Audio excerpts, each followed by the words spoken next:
this week uh, has been a great week. I feel like we had a great win, with your invitation. You invited um, myself and Lil Lane, our daughter. Miss Lane invited us to an advisory committee meeting um, with the System of care. system of care Oregon system right of up her care. alley. And it's so funny too how we understand in business systems are absolutely necessary. We understand in family, in raising a family, being parents, systems also are necessary if Mm-hmm. you want your household to function a certain way. Um, and then how you care for people.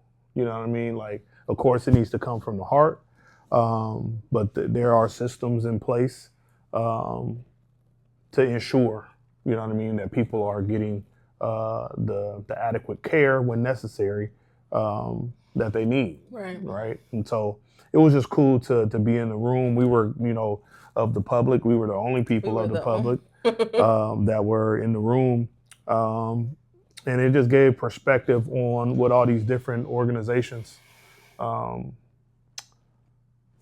are dealing with while they're trying to provide these systems of care, right? mm-hmm. Um, Yeah, in particularly, they're seeking to provide systems of care to foster care system, hmm people inside the foster care, families, individuals, youth from all the ages, and those exiting foster care, um, caregivers. hmm And what I loved about this, so I get tons of emails from the county.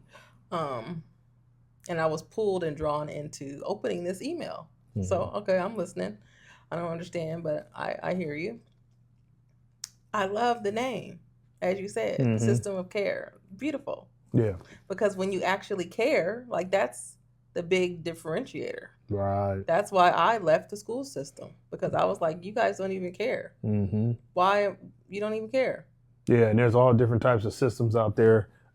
So yeah, for to have a system that cares or of care, I can see why that stood out to you because we Mm-hmm. have so many systems of dysfunction, destruction, you know what I mean, distraction, all these different types of systems out there. But it's good to have one. But the thing that really pulled me in was they had a study done by OHSU, Okay. and they are confirming what I think is already known, but now is documented. Um, People are being 80% hmm of the families that they serve say that they are being re-traumatized by the system that is set up to care for them. Now that's awful. Just that word in general, Re re-traumatized. Um, yeah, that's an unfortunate, a common, you know what I mean, unfortunate that occurs is that people that are trying to heal, you know what I mean, or put themselves in situations where they can, get out of a traumatized situation, hmm they are being introduced to a whole new trauma through the systems that don't necessarily know how to care. And when you think about the systems that typically the state or government sets up, Mm-hmm. there's all kinds of unnecessary encounters that you have to face because there's many organizations trying to work together and they're all siloed. So there's no communication. So you're repeating yourself over and over Mm-hmm. and over again. And sometimes that in itself is re-traumatizing. Um, and the other thing that they discovered was an extremely high rate of burnout, Mm-hmm. overwhelm, for compassion fatigue, for caregivers, providers, and staff, all the people who are the infrastructure that actually run the system. Mm-hmm. Like they're burnt out. So you can imagine, like we've experienced phases of burnout in our life, right? Mm-hmm. And still having to show up. Right. Like lots of people are leaving the field because they're like, I can't do this. And so now the people who are already stressed out, chronic stress, now have a even more of a stronger load because people are leaving and people aren't coming in. And so this just a really nasty cycle of how can we fix this, you know? And so Yeah. I love the honesty of this report. Um, and it seemed like to me, the individuals at the table were actually really ready to do some work. And that Yeah. was Well, exciting for me. I yeah. love to see that. Yeah, that was something that again drew my interest as well, and I was glad to be there.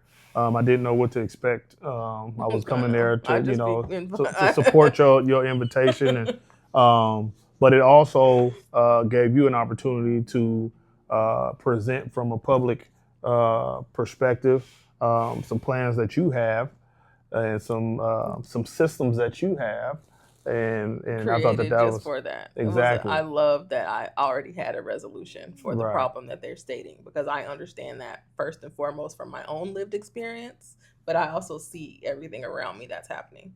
So it was fantastic to be able to take the data that I had Mm-hmm. proving the effects of the healing corner. Mm-hmm. Um, you know, here's a resolution. You guys are looking for them. It's on your implementation plan. They have a strategic plan um, from 2026 to 2029, and the healing corner fit right in there on like seven different goals in their plan. It hit.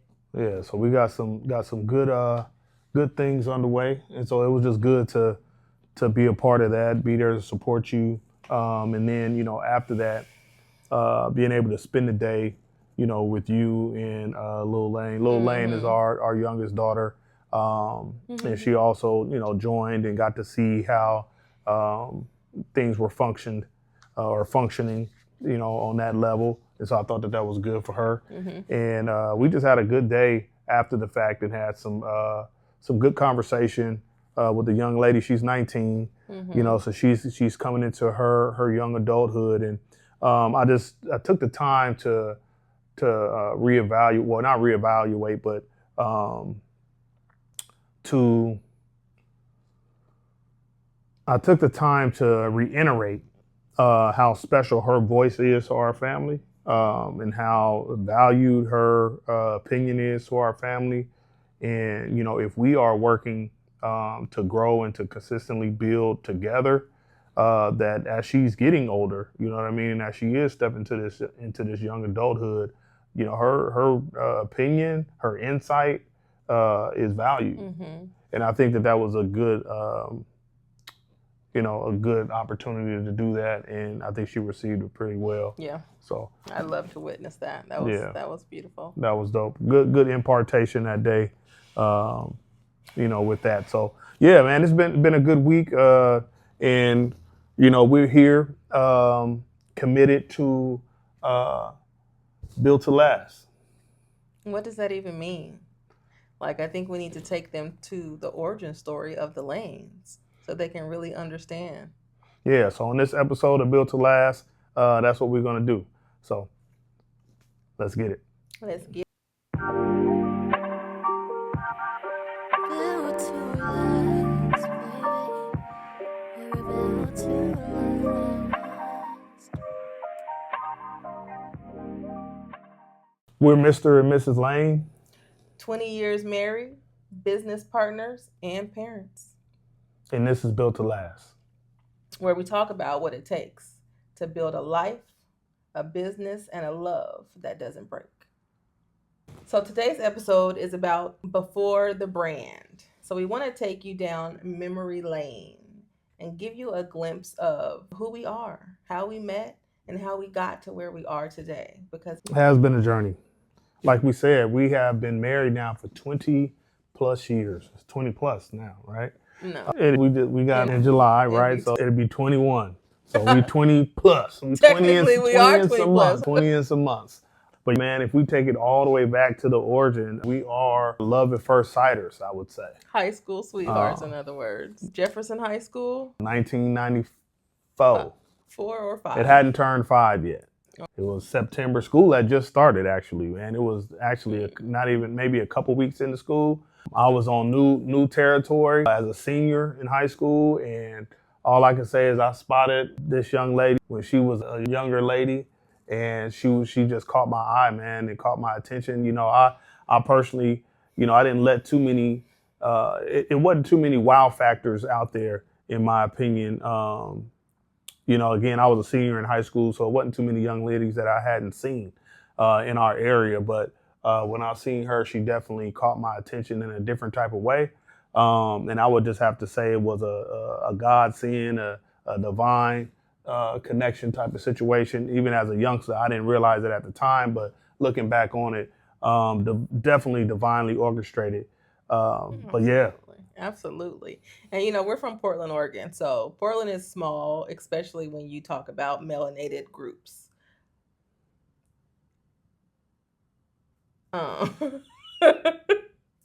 Portland is extremely small, especially when you're talking about melanated populations. I had never seen him before. And when I saw him, I was like double taking, who is that? Who is that? And when we, had a walking past each other, I felt a magnetic pull to him. Now, again, I didn't understand what was going on, but I do distinctly remember a magnetic pull. Um, pay attention to him. So let me just say, he said it was a divine connection. I met him, I was about 15 years old. And when I was about 12 years old, I sat down one day and I prayed for the life that I wanted. I needed a husband who loves God and a husband who loves himself. And I'm going to have a son and I'm going to have a daughter in that order. Done, dilly. It was done once I prayed it. So I'm so young, I'm not thinking about when it's coming either. But that magnetic pull was, now I can look back and say that magnetic pull was the signal I needed to understand that my prayer had been answered. Very early on, I knew that this was my forever person. Give me your hand. Give me your hand. I remember we were holding hands one time. I'm a biology person, so my body has always spoke to me, as everybody's body speaks to them. And it was like, yeah, this is your person. This is your forever person. So I knew that at like 15, 16 years old. Yeah. And my so hands, again, your hands are so warm. Mine's freezing. But yeah, so we that was our first introduction with each other back then, and we was still young and needed to grow and learn ourselves and explore life, and that separated us for a short span of time, and we were brought back together. And when we were brought back together, we decided that we wanted to commit to being together and building together, and exploring this life together, and creating a life together that we would enjoy and fulfill the visions that we had for our lives. And so that was 20 years ago. No, that was damn near 40 years ago. Oh yeah, true that. Absolutely. Yeah, absolutely. More so 30. 30. I'll help you on the math. We'll help each other. But yeah, man. And so just to give you a little insight on us, man, we are the parents of those 2 children that she spoke about. The son that came first and the daughter that came second. God knew exactly what this young lady wanted, and that's exactly what she got, what we got. So we are the proud parents of a son and a daughter. And I also have an older daughter. We also have an older daughter that we share as well. And so our life has been, has been great as parents. It's been great we decided to get married in 2000. Well, we decided before then, but we got married in 2006. Yeah. 2005. Okay. No. And Anaya was born in 2006. So 2005. Yeah. Okay. So 2005. See, she helped me with some math. I help her with some math. But yeah, and the life that we have been committed to as parents, has been an amazing one as well. Yeah, let's dig into the commitments we made early on. Mm-hmm. Yeah. So again, like I said, we had to, grow and learn ourselves as young adults, living in an era of a lot of different type of influence. I'm gonna speak for myself. I think we shared in a lot of different things, but I speak, for me, growing up in the '90s, just being influenced by, a lot of the negativity that was being, pushed on us with the drugs and the alcohol and just negativity in general. A lot of that was pushed on us, and I partook in a lot of it, honestly. And it didn't suit me well. You know what I mean? It definitely was a deterrent and a distraction in my life, but it was a learning lesson as well. It definitely took away from during that time. It took away from the greatness that I possess. It put a cloud, so to speak, over that. It drowned it, so to speak. The true character, that I was put here with, the true greatness that I was put here to live out. And so, anyway, just like a lot of young folks, man, I had to go through that spell of time in my life, and when we decided to build this life together, there was things that we knew that we needed to get rid of. You know what I'm saying? So like all the way down to, definitely when it came to the extracurriculars, you know what I mean? I used to smoke weed like crazy. I used to drink, heavily as a youngster. And, I said, I do not want to be a father, you know what I mean, that does all this. I can't be in that state of mind and raise a family, you know what I'm saying, and raise a son. And so I took it upon, myself, this ain't gonna work for what we trying to do. So yeah, man, getting rid of that type of stuff out of our lives was very deliberate. Very deliberate. And one of the things that I want to reiterate is phases. Like we all go through phases of life, right? There's a space and time where exploration, I think, is necessary and required. Like you have to put yourself in uncomfortable positions outside of your comfort zone, and it's okay to experiment. In my personal opinion, it's okay to experiment during this experimental phase, but understanding that a phase is a phase. Mm-hmm. Phases come and phases go. Yeah.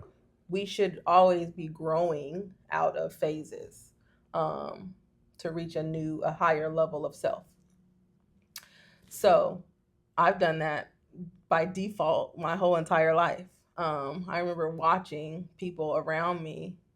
I'm a teenager, watching people around me, and I'm like, okay, I know I don't want that. I don't want that. It's very easy to pull out the negative and say what you don't want.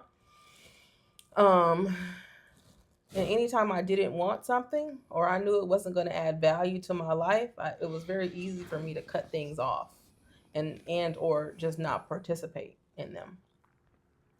But one of the things that I really admire about our relationship, we've always had this dope element of alignment where we didn't always have to physically speak and say words or have conversations about things. It was just a baseline level of alignment, which I never which I never even noticed in our younger days. But we always had that. you know, we always had a spirit about us individually. We're two independent individuals with strong wills, strong minds. Don't want to be told what to do. um, we both have that spirit about us, and we both were like, whatever happens in life, we will not be broken. We're Yeah. gonna make it through whatever needs to be. What we're gonna make it through, and we're gonna orchestrate it as best we can with intention to make it through. So we're doing all of this unconsciously. Um, but when we became parents, we were like, okay, yeah, we're my spirit, I think our both of our spirits were in alignment here. Yeah. What this baby hears, what this baby sees, Mhm. what this baby ingests, all of it matters Absolutely. tremendously. So we cold turkey quit drinking. We cold turkey quit cussing. We cold turkey didn't put horror stuff on TV, music with cussing. We didn't play any, we didn't do any of that. We Right. created an environment where this young mind could grow up and develop. And not be influenced by the negativity and things that Yeah. didn't feed or serve them well. And I think it's a conscious decision, um, you know, that a lot of parents should think about. You know what I mean? And because it does create for me, I feel like it created a pure. I mean, you're gonna see and do things. He was definitely not going to be brought up green. You know what I mean? Like, but we weren't going to unnecessarily put him in situations that didn't serve him well, right? Mm-hmm. We were who we were regardless, right? Just because we didn't cuss didn't mean the ism wasn't there, Yep. right? Like just because I didn't smoke weed didn't mean that, you know, if anything, it shined even more. Yeah. Right. And so I felt like he was able to get an even more pure version of his father, you know what I mean? And his mother. And I think that served him tremendously. Well, we know for a fact that it did in life, in the way that life has played out for him to this day. And also even as a young person, just throughout his childhood and how well he was received by others. You know what I'm saying? In the sense of like this child of y'all's, whatever y'all doing at home, that's what we would hear oftentimes. Whatever y'all doing at home, keep doing it. Whatever, I don't know what y'all doing at home, but this child right here, right?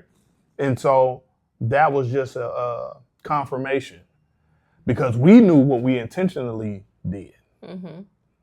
And it played out in his life as he went out into the world.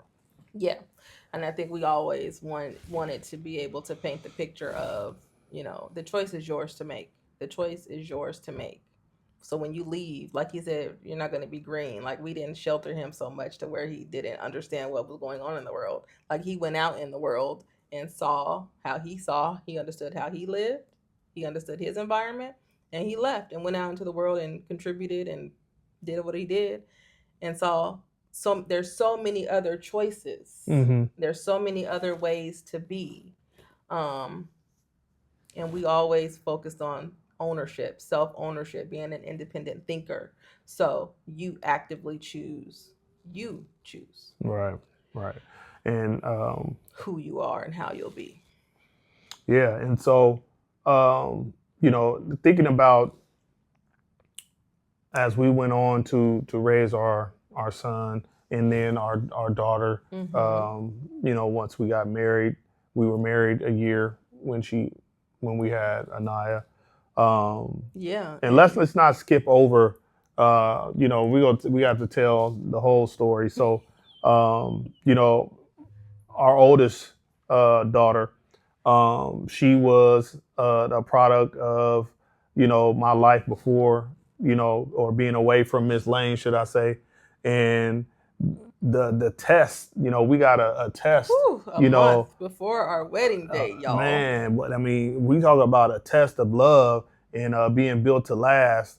And that if that wasn't, you know what I mean, a testament to that, I don't know what else, could be, but, so I was introduced. I didn't know my child until she was 5 years old, right? And then that 5 years old happened to be, the introduction happened to be a month before our wedding, right? And so literally, we getting married in July, and I get a call or an introduction. Really, it wasn't even a call. It was an introduction to hey, I need a conversation with you, and I'm like, okay, for what? And turns out though, that I did have a daughter, split an image, of me. That what they say, you can't deny the DNA. I wouldn't try to anyway, but when it's in when it's you, it's you, right? And so we was blessed with that information a month before, and the way that we moved forward in that. No, the way that you let me just let's all the way back it up because he's making it sound like it was easy. It was one of the hardest challenges I personally have ever had to face. The way you handled that, Mm. I'm still mind blown. I'm still mind blown. Um, you were so graceful. You were so patient. You were so understanding. Mm. And you just had this spirit of peace on you that the scripture says nobody's going to be able to understand this. But anyways, that energy helped me a lot, to just calm down and breathe and to walk through the process as gracefully as I possibly could. Um, Yeah, and she did that. Was it a challenge? Um, at many a times, yes. In the interim, my poise had a lot to do with the state of mind that I was in, what we had just talked about. Like again, we already had our son. We were living in that mindset. We weren't under the influence of different things. We were sober minded, so to speak, right? And it was necessary for that time particular, you know what I mean, and on purpose. And I feel like that now that we talk about it even more, yeah, it was. Had I not been in that state of mind, mm-hmm. I may have definitely handled it completely different, right? Yeah. And so, And one of the other things that showed up for me outside of your posture that blew my mind, it was our kids and how they responded. And I'm saying our kids because I thought about Kieja as mine even early on because I was choosing to say yes. yeah, I was choosing to say yes. So whatever we do has to be in the best interest of the young people, right? Her response first and foremost to you was like she already knew. And Juwan their connection was immediate. Yeah. And so I am an observer first and foremost. So just observing what was playing out, I was like, God, you are something else. Yeah. You just turned our life upside down, but it's so smooth, it don't make no sense. Yeah, it was a definitely a situation of a challenge of love, and more so even a declaration of love, right? Like when love is challenged or when a situation isn't, so to speak, ideal, you know what I mean, or even anticipated, is left out of left field, out of the blue, a month before you say I do, bam. Do you? Are you sure? Do you? Right? And so that in itself, I think was again, uh, God saying like, look, this is what love is made out of, right? This is what being built to last is is a part of. You know what I mean? Like this is what it takes to be built to last. If you know how to navigate and work yourself through a situation like this, can you love through this? Can you give of yourself through this? Can you focus on the children? You know what I'm saying? Through this versus focusing on yourself. You know what I'm saying? Like that's what built to last. You know what I mean? Is all about. And so that being said, just to kind of talk about that, we went on to get married And a month later. and I feel like God really knows me. For sure he does. God really knows me and understands me. And the way that was set up, allowing me, because like I said, I'm a strong-willed individual and I don't want nobody telling me what to do. I want to choose. And I think that that's very ancestral now that I think about it, because, my cellular memory comes from a place where we didn't have choice. We didn't have permission to live the life we wanted to live. So that shows up a lot in my life. And because that happened a month before we got married, like I literally had to sit down and choose and say yes. It was really perfect timing. Yeah. Like it still gave me the autonomy to say, nope, I don't want to do this no more. I'm not doing it.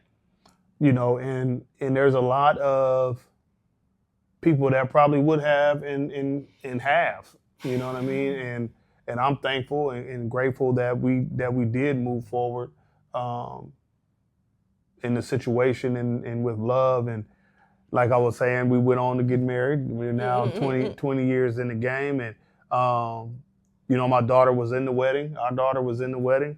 And, yeah, man, it was a beautiful situation and continued to grow to be a beautiful, situation. And we actually are about to be grandparents. Aww. Yeah, we're about to be grandparents. We got promoted to grandparent status and looking forward to this baby Lane coming into the world in May. Yeah. Yeah. So, man, excited for that. And but yeah, man, it's been a journey. But it's been a fun one. It's been an exciting one. It's been a rewarding one. There's been challenges, of course, along the way. As a married couple, as an entrepreneur, as entrepreneurs together, there's been some challenges, but there's been so much reward as well. What were you about to say? I was just going to get into that, making the decision to then build together. So we've covered how we met. Mm-hmm. We've covered, a bit of life and family. Mm-hmm. And now let's get into business. Yeah. Business. And I just want to start by saying, it really matters who you marry if you haven't grasped that already. It really matters who you marry. One of the most important decisions you'll ever make in your life. Because the connection, it's a connection. So the decisions that he makes, the decisions that I make, directly and indirectly affect him and the young people that are in our ecosystem. So 2008, even before 2008. Yeah, let's go back. I think I have to tell the story about how you got pulled into entrepreneurship before you even knew. Yeah, I think I got to tell the story. Well, it was I always, just to give a quick background. As a young kid, I was gifted in the craft of barbering, but it wasn't something that I ever really took serious in life. But it was a skill and a gift, a talent, I would even say, that I had at a very young age. We're talking, grade school, middle school. Anyway, fast forward. I would, like I said, I was out there in the world, trying to find my way. We had our son, and Like 2 months old. yeah, he was about literally the Christmas time. Was trying to chase that bag, have an amazing Christmas, and I got offered the opportunity to go to go do an apprenticeship type situation, um, way out in the middle of nowhere, right? Doing some work that I had never done before, and during that trip, it was snowing. It was crazy. It was a matter of fact, like literally, this is all right, bro. We getting this work the beginning of December.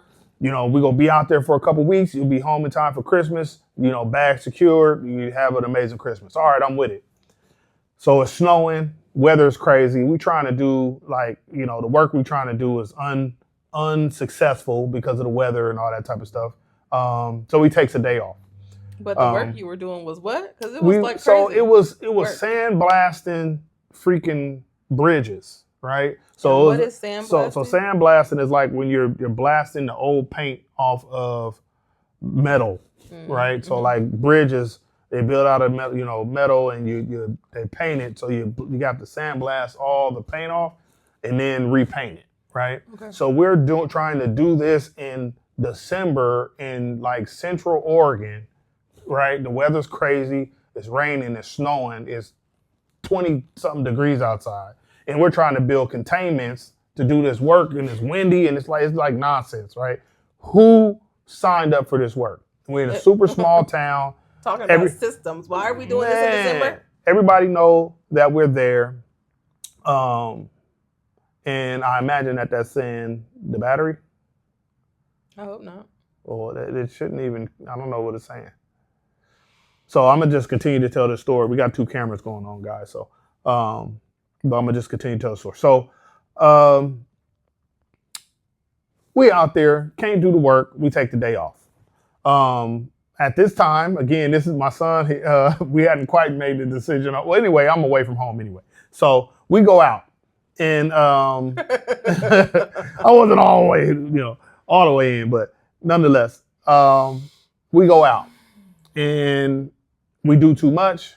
Too celebratory. Get in a car accident, pretty bad accident. I ended up getting pulled out of a truck in the middle of nowhere. Luckily, somebody had a cell phone, was able to contact somebody. I got life flighted to a whole nother area of town. Anyway, survived, made it home.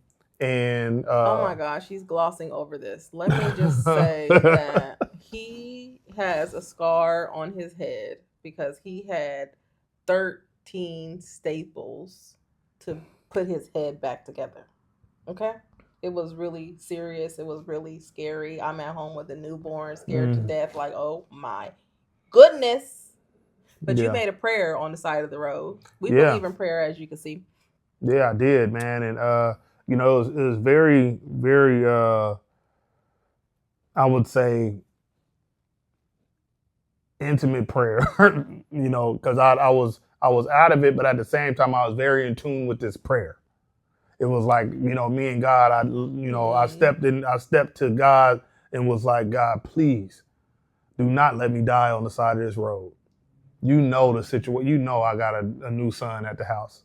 You know why I'm out here. Don't let me die on the side of this road. And I can remember, and I always say this, I can feel the blood running down my face. I can't see anything, but I just remember the warmth. It was freezing outside, but I remember the warmth of the blood running down my face, and I was just like, man, I can't go out like this. You know what I mean? So I'm praying, God, if you allow me to make it through this, whatever it is you got in store for me, I'm with it, basically. But I can't go out like this. And and God brought me through that situation. It could have easily been what was. I remember you saying the doctor who was assessing you could feel his anger. Yeah, energy. The doctor, man, I'll never forget this, man. He was upset that there wasn't more wrong with me. So I never got to see the truck. We was in like an old F-150 truck or F-250 truck. Look, I wasn't driving. The one time I'm not driving is when I get into a bad accident. Crazy. But yeah, man. So I didn't get a chance to see the truck. So it must have been in pretty bad condition, right? But the doctor, I don't know, they couldn't have seen the truck. But I just feel like either it was because he was up in the middle of the night, because I had to be 2, 3 o'clock, 4 o'clock in the I morning. mean, the emergency room doesn't turn off, first of all. First True, and foremost. That's true. your job. But nonetheless, he was irritated that there wasn't more wrong with me. And he really told me, like, you lucky that you were drinking, right? You know what I mean? Drinking, your alcohol level is what saved your life, type of thing. Because your and body was able to handle all that shock and trauma. Right. And so, nonetheless, though, he was he was not happy that he couldn't find nothing else wrong with me. I had my head was busted up, but outside of that, no internal injuries and no broken bones or nothing like that. And he was just like, oh, how in the world did that happen? And it's God, but yeah. And Miss Lane, she rushed to come, her and my family, they rushed to come get me all the way out. What was it, like 4-hour drive? I don't even know. Or longer. Yeah. But they didn't waste no time coming to get your boy. And yeah, man, I was brought back home to my family. And from there, though, going through that situation, it was a traumatic situation. I did kind of I was rattled, and I had to kind of think about, okay, I can't be chasing a bag like this. Put myself in situations like this. I need to do something. I need to find something more stable. And I felt like God said, well, man, I gave you barbering like a long time ago. You know what I'm saying? But didn't realize at that time that's what it was going to be meant for later on in life. And so, but I got the memo. You know what I mean? And from there I decided, let me go ahead and pursue this. And that was in 2002.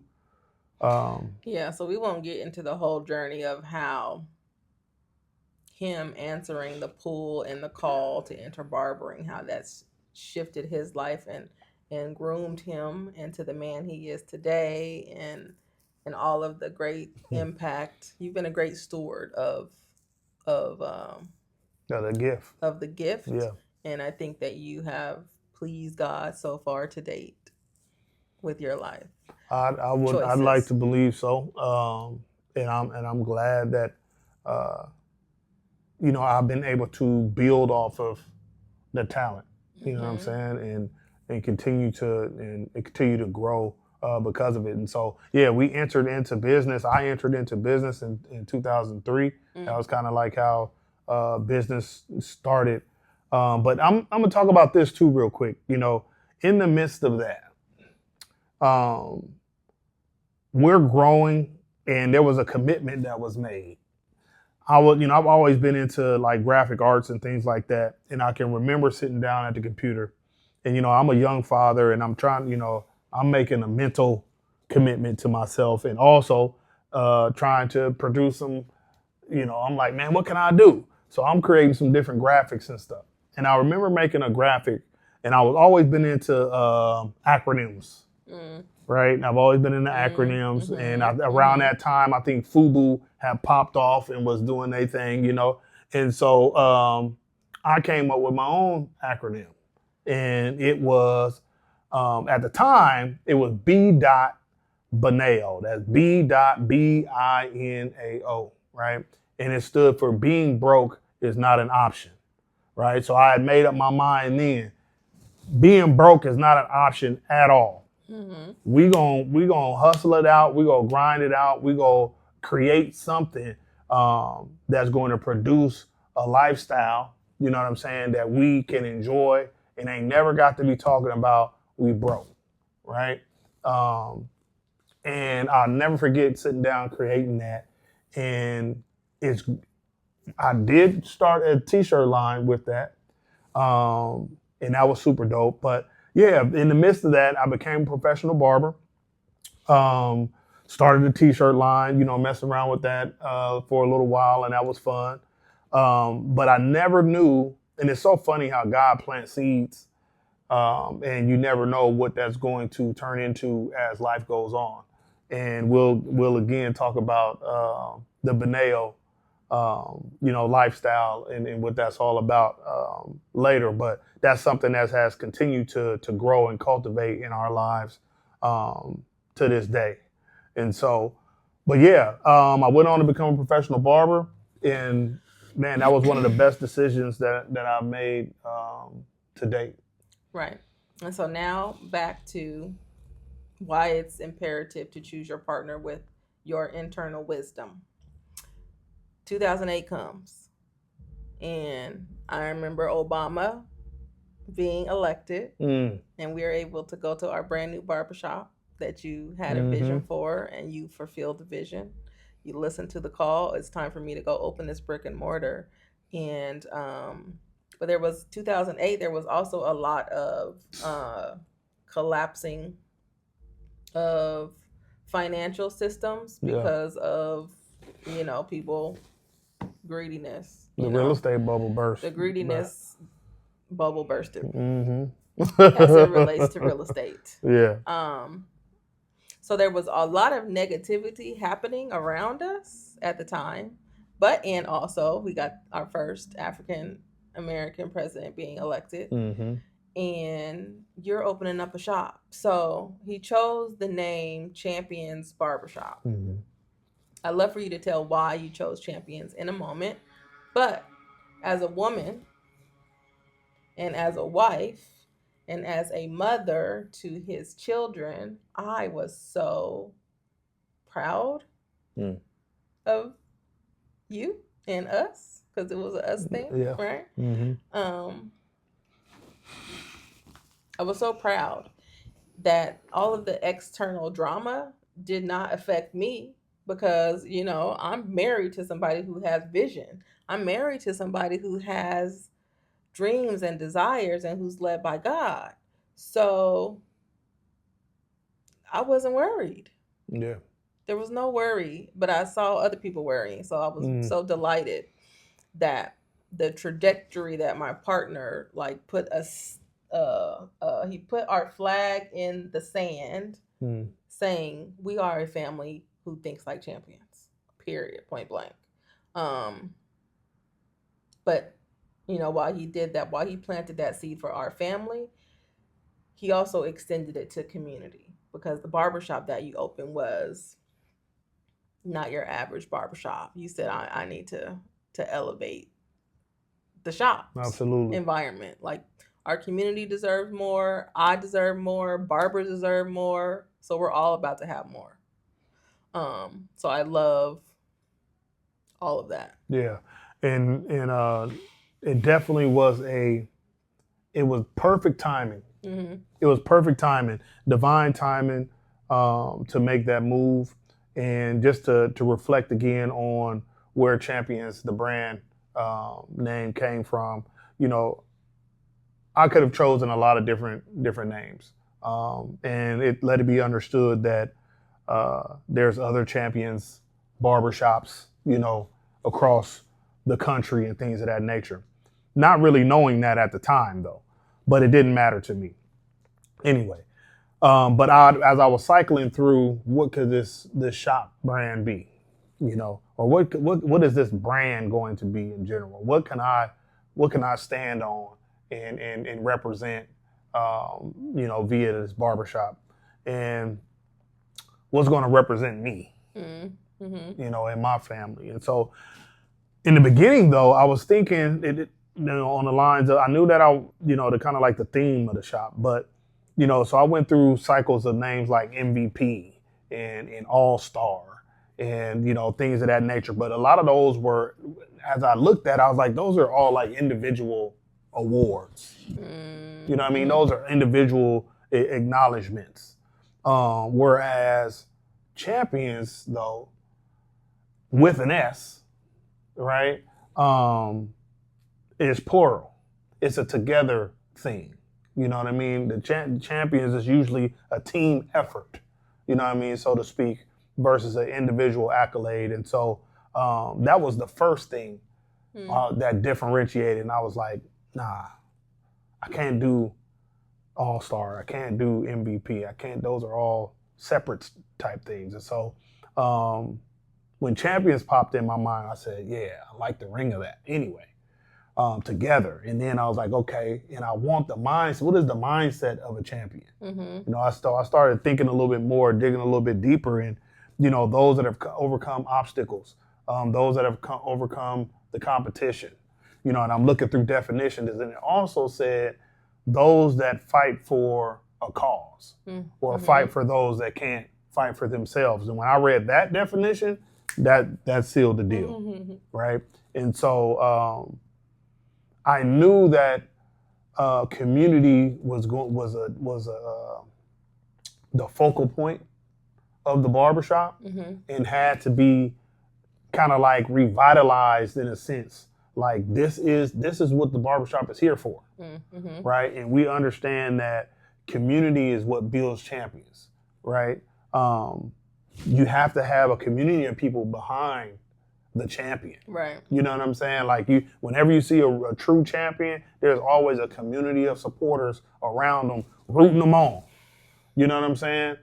Feeding into them, imparting them, doing whatever they can do to ensure that this champion is at the highest level, that they can be at. And that's the mindset that we move forward with as barbers. You know what I'm saying? Like, and it was a beautiful thing, well received, amazingly received, still open to this day. You know what I mean? Here we are, 2026, and Champions Barbershop is still thriving, and the brand is still strong, still respected. And so that was a great decision. Yeah. Great decision. Somebody was just out at the shop this month, right? For Black Excellence in PDX. Yeah, right? Absolutely. Yeah, they got an event going on, and they were going around to different places, doing some promotion for the event, and they chose to come out and do a photo shoot at the shop. So, yeah, man, it's been. You just recently got another award. I did. And what was I the did. title They of called it again? it was called honorable mention award. Something about care. I don't remember the care part.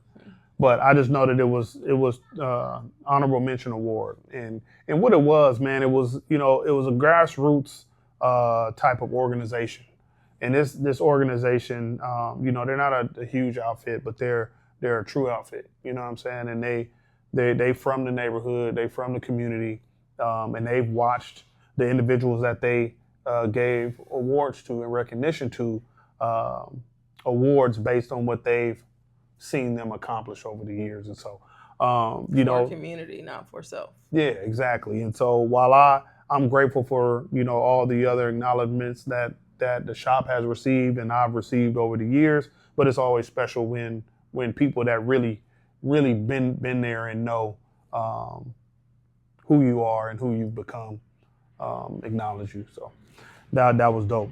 Yeah. So y'all, this is a bit about before the brand even existed. You have to always go to your origins. So now I believe in the easy button. I've been praying for the easy button for the last 2 years because my cellular memory is quite tired. I feel all of the burden that our ancestor has felt when they didn't have an option and they had to do all of this manual labor for nothing. So I feel all of the work that we've done in my cellular memory. And I don't even know my lineage, y'all, because I've been robbed from it. My family doesn't have a strong historical understanding. Nonetheless, that's not what we're talking about, but it's a part of the origin story. So I've been praying for the easy button. And we always want to leave you with an easy button because our life has been lived with great intention. And I believe each individual's life is your own personal curriculum. Like you're here to learn and you're here to be of value to the communities that you are a part of, right?